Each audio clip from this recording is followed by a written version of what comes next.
নতুন প্রবাসীদের জন্য আরবি ভাষা শিখুন, চ্যানেলটি সাবস্ক্রাইব করুন। যারা আরব দেশে আছেন ভিডিওটি তাদের জন্য। সৌদি আরব, ওমান, কাতার, দুবাই, বাহরাইন এবং কুয়েত এই সকল রাষ্ট্রের জন্য আজকের আরবি ভাষা। আনা আলাম এর অর্থ আমার ব্যথা। আনা আলাম এর অর্থ আমার ব্যথা। আমরা বলি আমার ব্যথা, আরবিতে বলতে হবে আনা আলাম। আমরা বলি আমার ব্যথা, আরবিতে বলতে হবে আনা আলাম। আলাম এর অর্থ ব্যথা।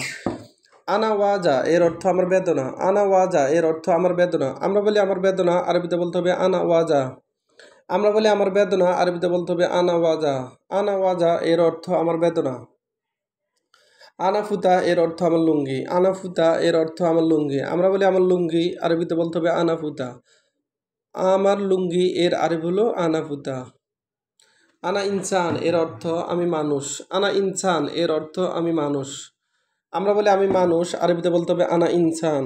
আমরা বলি আমি মানুষ, আরবিতে বলতে হবে আনা ইনসান। আনা এর অর্থ আমি, ইনসান এর অর্থ মানুষ, আবার নফর এর অর্থ মানুষ। মানুষ এর আরবি হলো ইনসান এবং নফর। নফর এর অর্থ মানুষ, ইনসান এর অর্থ মানুষ। আনা খাসাব এর অর্থ আমার কাঠ। আনা খাসাব এর অর্থ আমার কাঠ। খাসাব এর অর্থ কাঠ। খাসাব এর অর্থ কাঠ। আনা এর অর্থ আমার। আনা আমার কাঠ এর আরবি হলো আনা খাসাব। আমার কাঠ এর আরবি হলো আনা খাসাব। হাদা কয়েস এর অর্থ এটা ভালো। হাদা কয়েস এর অর্থ এটা ভালো। আমরা বলি এটা ভালো, আরবিতে বলতে হবে হাদা কয়েস। আমরা বলি এটা ভালো, আরবিতে বলতে হবে হাদা কয়েস। ভালো এর আরবি হলো কয়েস।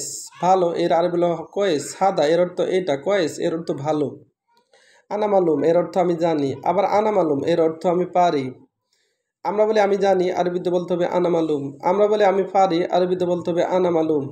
মালুম এর অর্থ জানি, আবার মালুম এর অর্থ পারি। আমি জানি, আরবিতে বলতে হবে আনা মালুম।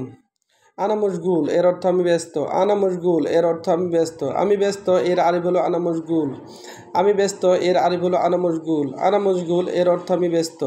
আমি ব্যস্ত এর আরবি হলো আনা মশগুল। আবার একটা দেখুন, আনা আলাম এর অর্থ আমার ব্যথা। আনা আলাম এর অর্থ আমার ব্যথা। আমার ব্যথা এর আরবি হলো আনা আলাম। আনা ওয়াজা এর অর্থ আমার বেদনা। আনা ওয়াজা এর অর্থ আমার বেদনা। আমার বেদনা এর আরবি হলো আনা ওয়াজা। আনা ফুতা এর অর্থ আমার লুঙ্গি। আনা ফুতা এর অর্থ আমার লুঙ্গি। আনা ইনসান এর অর্থ আমি মানুষ। আনা ইনসান এর অর্থ আমি মানুষ। আমি মানুষ এর আরবি হলো আনা ইনসান। আমি মানুষ এর আরবি হলো আনা ইনসান। আনা ইনসান এর অর্থ আমি মানুষ। আনা খাসাব এর অর্থ আমার কাঠ। আনা খাসাব এর অর্থ আমার কাঠ। আমার কাঠ এর আরবি হলো আনা খাসাব। আমার কাঠ এর আরবি হলো আনা খাসাব। হাদা কয়েস এর অর্থ এটা ভালো। হাদা কয়েস এর অর্থ এটা ভালো। আনা মালুম এর অর্থ আমি জানি। আনা মালুম এর অর্থ আমি জানি। আনা মালুম এর অর্থ আমি জানি। আনা মশগুল এর অর্থ আমি ব্যস্ত। আনা মশগুল এর অর্থ আমি ব্যস্ত। ভিডিওটি ভালো লাগলে অবশ্যই সাবস্ক্রাইব করুন এবং শেয়ার করুন। ভুল ত্রুটি হলে ক্ষমার দৃষ্টি দেখবেন।